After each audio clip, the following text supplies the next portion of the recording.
Bonjour à tous. Good morning, everybody. I'm very pleased to have you for this roundtable discussion, which will be very interesting, just like the previous one. We want to live without fossil energy. So is that a utopia or is it a necessity?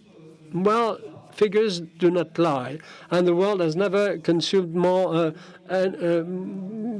barrels of petroleum, and this year it's going to be a record year today with a growth which is climbing, just like the growth of the world population, 1.2% per year. Now, 4 years ago, if you do not, if I remind you of this, we had the COVID pandemic. We wanted to get rid of all these hydrocarbons, but 4 years later, we can see that the energy transition for a world without fossil energy is extremely complicated, and it will take a long time, and we haven't got so much time if we want to reduce our carbon energy emissions, and we want to reduce the energy. We are over what we wanted to do, and in France we wanted to reduce our carbon emissions by 35%. This is an objective which is quite ambitious. And it's all these topics that we want to talk about, and we are very lucky because we have two major actors for this particular debate to answer all these questions. And Isabelle Partier, and thank you for being with us. You are the head of the Total Energy for France, and you are defending the choice of your company to continue to respond for the needs of fossil energy demand. And also, Antoine Pellion, you are the Secretary General for the planning of ecological issues, and your job is to define a method and a trajectory to decarbonize the country. I'd like to start with you, actually, if you do not mind, because you are certainly the main master for the planning. And what about France? Is the country ready? Is it under the right trend in terms of petroleum or oil consumption? Well, thank you for inviting me.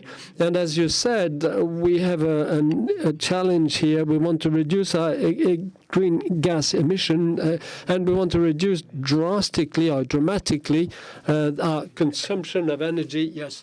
And for that particular matter, I think it's very important not only to respond to the cost of the energy, but also we have to look at all the various uses and the buildings and the industries, and we want to organize the transitions towards something else with a decarbonizing issue. We want to have something which is quite sustainable in the future. Now, in terms of results, we have a decarbonizing which is accelerating. In last year, we reduced by 5.8% relative to the previous year in terms of green gas effects, and there are some topical effects here because the price of energy has also been increasing. But we think that 2/3 of the cost is structural. So, in other words, we have a trend which is the right trend in order to reach the 55% reduction. We are very, very good people in Europe. Well, we want, if you want to continue in this particular direction, we have to make major effects because we were able in 23 to do a number of things, but that doesn't mean that it will be. We have to pursue our efforts. What sort of efforts then have got to be made? What has to remain to be done? Well, plenty of things in all sectors. If I'm taking, for example, the planning, we have broken down this effort into about 50 operational levers, and we want to make sure each time that this is feasible, that we are not imagining things that cannot be done just for our own pleasure. So we want to plan year after year. We looked at in terms of energy, in terms of materials, and we are looking also at all the financing issues. So we have to push on all these levers, like the reduction of all the boilers emissions. We have to decarbonize also the industry, and we look at transport, public transports, electrification of cars. And the main objects, this is the decarbonizing of the main industrial sites. It's about 18 million of CO2 tons. And then it's the electric car, which is we have an objective for 2030. We want to reduce by 12 million tons. So we have to bring on board all these people for this particular adventure. Isabelle, do you think that Total is having his own part to take here in terms of decarbonizing in this trajectory? Thank you for inviting me. Total Energy is taking his own part because there are two figures here to take into account globally, and then we may have a zoom in France. Now, Total Energy at the end of the year 2023, it's 20 gigawatts of installed power on the planet.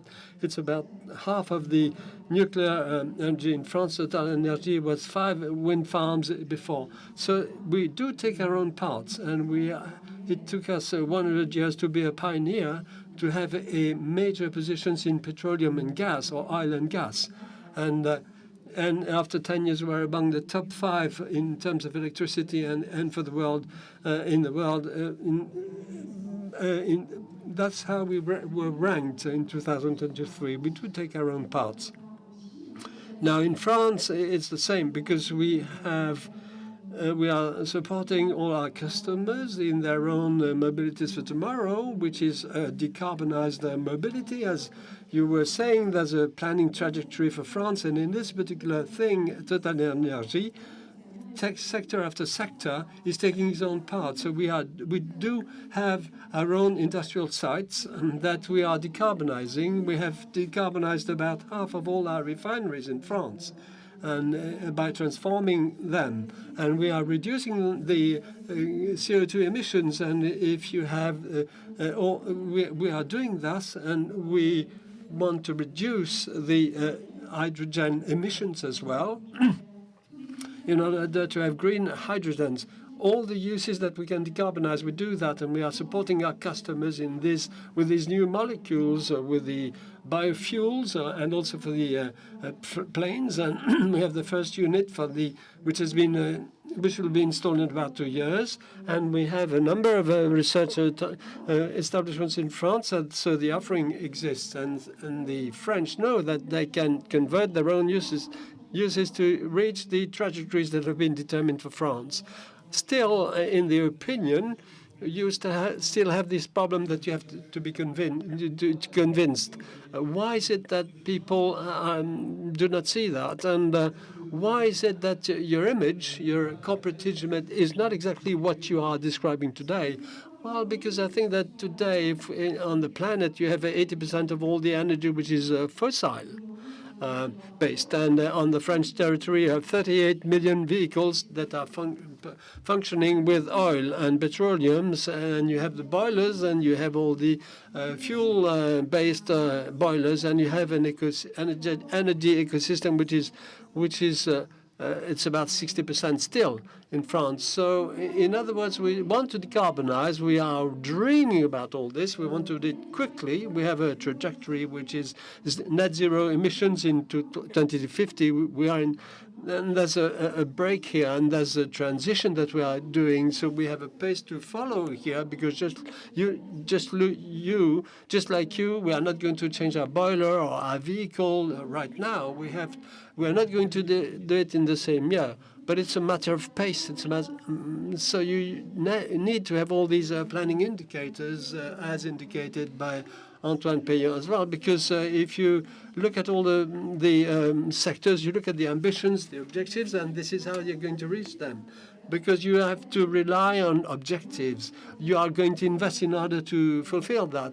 Total Energy, over the last 4 years, has invested 4 billion euros for this energy transition. So we are industrially, we are transforming our distribution centers and refineries, and we want them to be greener. And we are supporting the new mobilities by deploying all the battery recharging systems. And we are leaders in this particular field. We are the leaders in terms of biogas production. It's not ENGIE, it's Total Energy which is doing that. We are the pioneers, we are the leaders, and we are among the 3 main European electricity producers. We are reaching 2 gigawatts, and that's more than 650 production sites for electricity. And over the French territory. Now, Antoine, you were saying as well that it's a matter for everybody to take into account, but also for the companies to take their share. How do you dialogue with Total Energy? Do you consider that they are doing enough, or they have a very huge responsibility? The audience is very much invited to ask questions. I don't want to be the only one to ask the questions. Well, yes. Now, in our action plan for France only, the direct emissions, it's half of the problem, because each French person is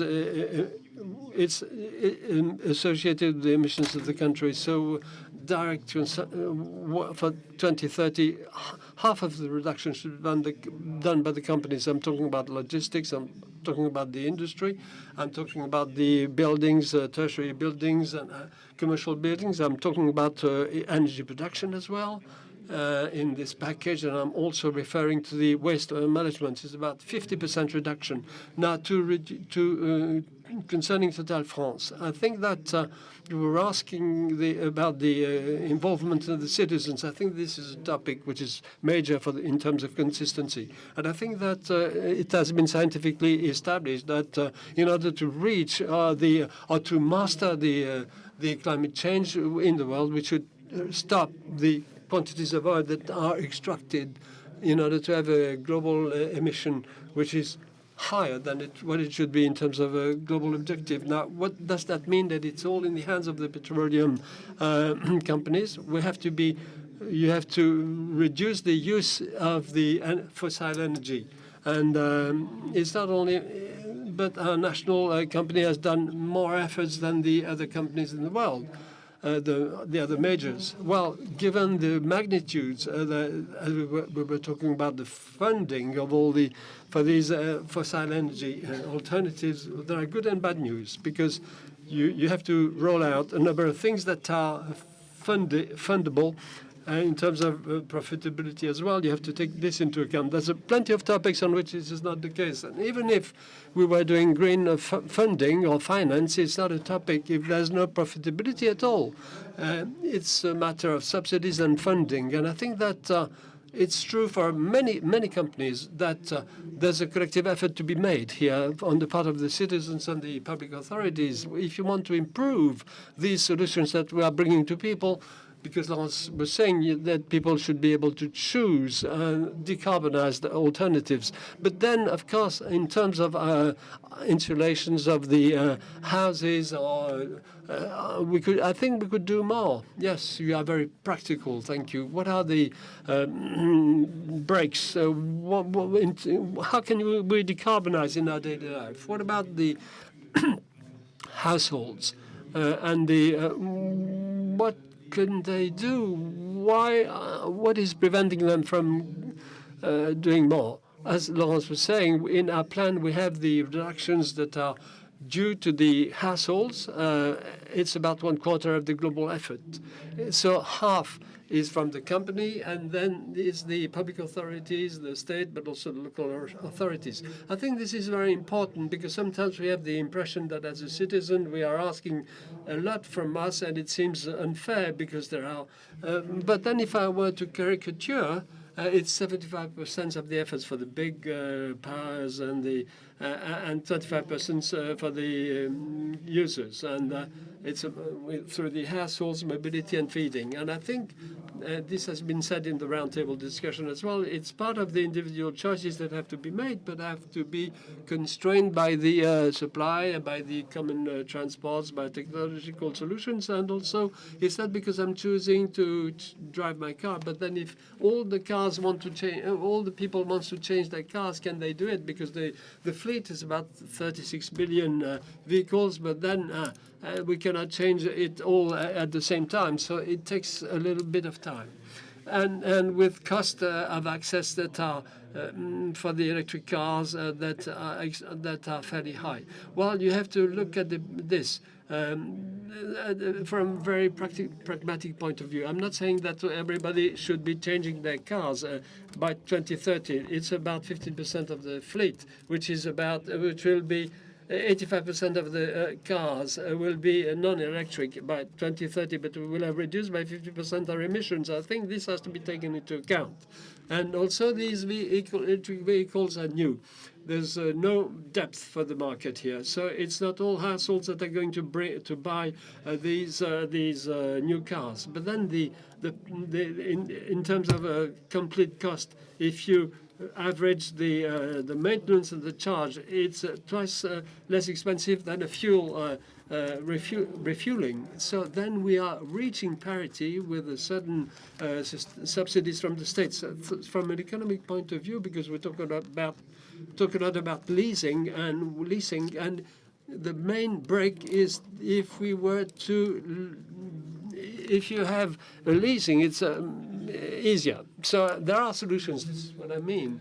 Do you agree with this particular sort of optimism from my friend on the left here, or do you consider, on the other hand, that there are more breaks than solutions? When we are talking about decarbonizing for the practical life, well, we know that 50% of the electric vehicles will be bought in 2030.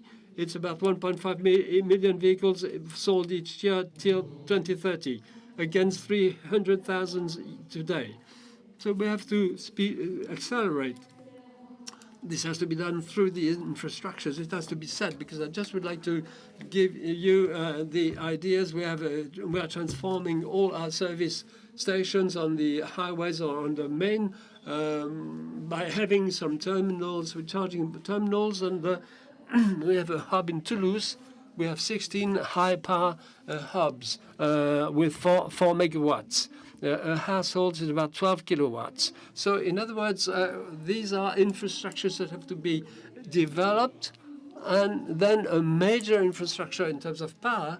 4 megawatts, it's about 400 households. Now, so whenever we decarbonize, we have to invest in the infrastructures. So we are going to do that in order to support decarbonizing and terminals and produce batteries, and because Total Energy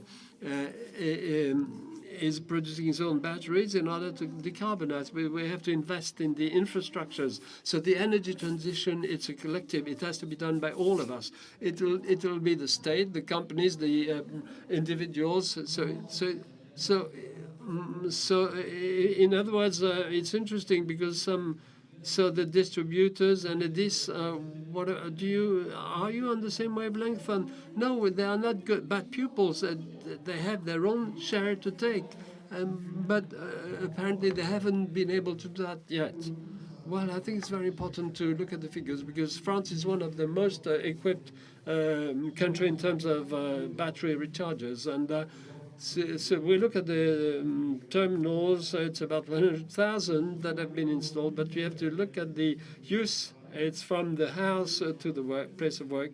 So if they have their own terminal, and so if you take into account all these figures, we are more than 1 million. We are one of the first countries in Europe. We are not lagging behind but we had to catch up on the fast recharging batteries, and some effort has been done, and we want in order to accelerate. And this is where we consider all these highway or motorway recharging utilities.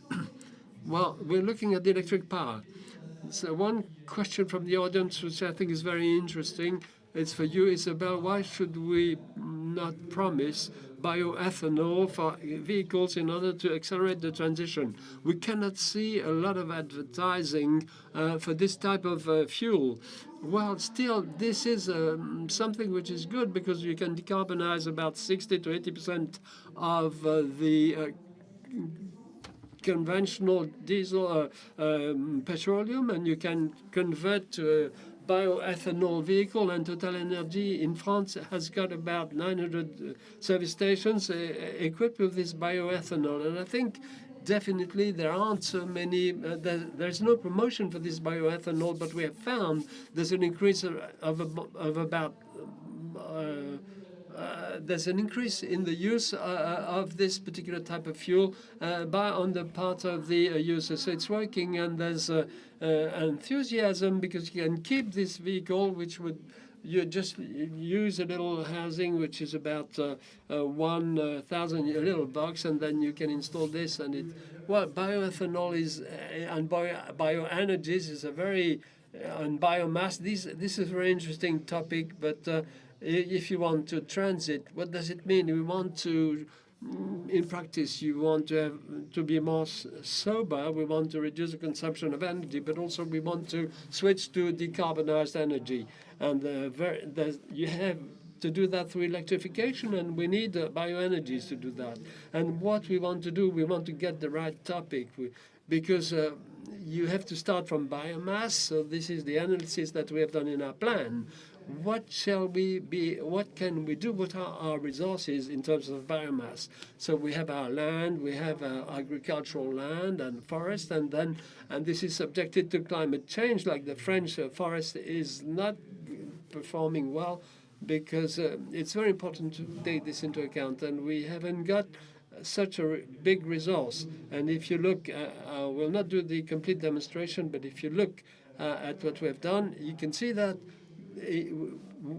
we are producing, but we are not going to reduce the food and production, so we have to ration the bioenergies. So this is not something which can be done anywhere, and it has to be reallocated.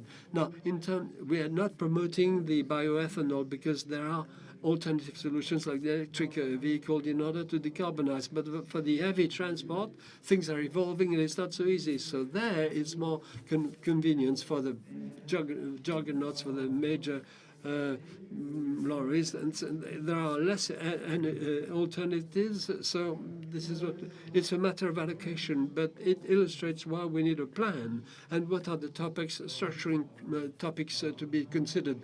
We are talking about projections. We haven't talked about funds or financing. In order to reach our decarbonizing objectives, we would have to invest, if I'm not mistaken, 120 billion euros. So there we want to know how you can possibly do that. Who's going to pay? Shall we ask the same efforts to everybody? And I'm asking the questions to you, Isabelle. That's a real topic. What about financing? Well, it means that you definitely need to have a very clear plan in terms of investments to support these transitions. And you do some investments. The company is allocating 1/3 of its investments to all electricity and biomolecules and biocarbon. You are funding projects, private investments, and as we said during the previous roundtable, TotalEnergies is supporting globally the French territory because in all the certificates it's about 1.5 million euros to support renovations of all buildings and also all the ecosystems from our customers, B2B or B2C over France. So it's just like any professionals would do. And then in parallel, we are also investing, as you were saying, you invest 2 billion over the last 4 years over the French territory in order to decarbonize the electricity mall. So as we were saying, the transport, longer haul transport or air transport with the fuel for that, with our biorefinery, which is going to be opened in 2 years, and also you are supporting Air Liquide because you are not doing. If you have a juggernaut going from Poland to Portugal, you are going to use hydrogen. Based on the use, you are going to adapt the energy to decarbonize per sector, and then ourselves, we take our own share in our own factories, in our own service stations in order to decarbonize and support the French territory. COP28 said it. That's the corporate image of within the city for TotalEnergies, because you are reproached with these profits, huge profits. But then we have the impression that the company, as a multinational company, should not distribute hand out enough. While Total Energy is the first investment company in France. We are the company which is investing most in France. Well, we do agree with you, but it's not heard. Yes, maybe people don't want to listen to that, but that's reality. And if I'm showing you what we have been able to construct as a fleet of energy over the French territory, it is the reality, and I think that it has been proven. And our customers, that are about 1 million customers, they have seen the change in our. You have seen that. I've seen the terminals arriving for the recharging batteries, and they can see that there's a transformation with a number of industrial sites. Half of our refineries have been changed over the French territory, and COP28 said last November that we have to produce the renewable energy by 2030, and we are doing plus multiply by 3 this particular target, and we have 2 gigawatts in France. We may be less quick in France than in terms of permits, and it's slower, but we know exactly how much we'll get into 2030 because we have had the time to. It takes about 7 years in France to have a wind farm. It's about 10 years, and in some countries it's going quicker. But then we know that will multiply by 3, and we have 80. We'll reach 100 gigawatts by 2030. We have to speed up. There are other criteria to take into account. Sobriety, for example, we are supporting our customers in these issues, and for the second year consecutively with a bonus which has been put into place. And by managing electricity and gas with the customers, they have reduced by 10% their consumption. And last year we had a very cold winter, and the consumption of energy was reduced still, and still we have the efficiency. We have just invested 200 million euros in order to improve the usefulness of our. So if you add up all this, for France, for an industrialist, if you look at all the energies, well, definitely we are going to reach this objective, and the commitment which has been considered of about 50%, we've reached it. What about this funding? We know it's extremely sensitive because we can see the yellow vest crisis, which started because of a misallocation of this energy transition cost, because the burden was borne by these people. So that's very important. That's key in this particular transition. Well, who's going to pay and who will pay? Well, 3 things. First of all, if you look at the investments needs, as you said, we invest about 120 million per year for this this transition. What we need is to have plus 100 billion euros of raw investments. If you deduct the fossil energy, it's about 60 billion euros in investments. This is the order of magnitude. If you, as I was saying before, and this is very important, that this is my second point, you also have, there's a whole compartment on which you have the profitability of the project. You have to think about what has just been illustrated with the renewable energy, with decarbonizing, and there's also an investment that has to be considered on which there's no economic model. So there we have a need for subsidies or a need for changing something structurally, and it's about half in terms of magnitude. And my third point we would like as well, we are very pleased to see that all the profitable investments. We would like to be helped for those investments that are more risky. And so there are 3 compartments here to take into account. So there's a segment on which is very profitable, and everybody is going to see that in all the reportings, and all the actors are concerned here. Now, there's another sector where it's more risky, and there's about half of them where there's no profitability at all, and that's where we need to have a contribution, and we would like that there should be a contribution which would be more important, so that we could help make this particular progress. Thank you very much. That was really very good, but we have to leave the floor now. That was very enthusiastic and very good, and thank you very much.